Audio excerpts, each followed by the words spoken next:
Hello বন্ধুরা, আসলে অনেকে ফেসবুকে আমার কাছে পরিসাধনার ব্যাপারে জানতে চেয়েছিলেন। অ্যাকচুয়ালি পরিসাধনা আবার অনেকে অ্যাঞ্জেল হিলিংটাও গুলিয়ে ফেলেন। অ্যাঞ্জেল হিলিংটা একটু অন্যরকম, ওটা মথ, ওটা নাইটে বেরোয় সাধারণত। অ্যাঞ্জেল থেরাপি বা অ্যাঞ্জেল হিলিং যে ব্যাপারটা আছে, ওটা আবার প্রাণী স্কেলিংয়ের ওপর কিছুটা হয়। রেইকি প্রাণী স্কেলিং অন্য স্পিরিচুয়াল কম্বিনেশনের ওপর ওটা একটু যায়। আর ওটা একটুখানি পাশ্চাত্য দেশের উপরেও হয়। আর ওটা একটু মথ কনসেপ্টের ওপর, যে মানে প্রজাপতি মথ এই টাইপের কনসেপ্টের উপর। হ্যাঁ, ওটা দিনের বেলাতেও হয়, তবে দিনের বেলা তেজ কম থাকে। আর পরিসাধনা মানে দিনে রাতে সর্বদাই করে যায়, তবে রাতে বেশি ভালো হয়। তবে পরীর ব্যাপারটা দিন রাত সবসময় মোটামুটি হয়। পরী যে সবসময় রাতে আসে তেমন নয়, দিনেও মানে পাওয়া যায়, তবে রেয়ার, দিনে খুব কম আর কি। সাধারণতভাবে রাতের দিকেই ভালো। আর পরিসাধনা করে সত্যি কথা বলতে আমি এই দুজনকে, যাদেরকে পরিন্দাও বলা হয় অনেক সময়, এদেরকে প্রাপ্তি করেছি।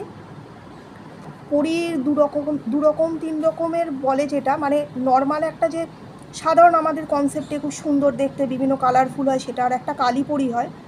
তো এই যে পেছনের যাকে দেখছেন মুখ লুকিয়ে বসে আছে, একে কালী পরী সাধনা করে পেয়েছি। পরীদের কাছেও পেট থাকে, ও হচ্ছে কালী পরীর পেট, দেখতে পেয়েছেন? এই যে কালী পরী, কালী পরীর যে পেট, এ হচ্ছে সে। কালী পরী সাধনা করলেই পেট রাখা খুব ভালো।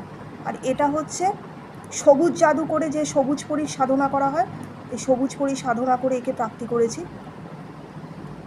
সবুজ পরীর যে এটা অ্যাকচুয়ালি এটা পুরোপুরি সবুজ নয়, সি গ্রিন। মানে এই সি গ্রিন যে কালারের যে পরী হয়, সেই পরী সাধনা করতে গেলে সমুদ্রের জল লাগে, সপ্ত সমুদ্রের জল লাগে। গরমের মধ্যে হাঁপাচ্ছে, এখানে জল দিয়েছি, খাচ্ছে না, এই যে বসে আছে। এদেরকে প্রাপ্তি করেছি পরিসাধনা করে। খুব মিষ্টি, সামনেরটা খুব বেশি মিষ্টি, পেছনেরটা একটু কর্কশ আছে, কামড় দেয়। কালীপরীর শক্তি তো, ওই জন্য। হে হে।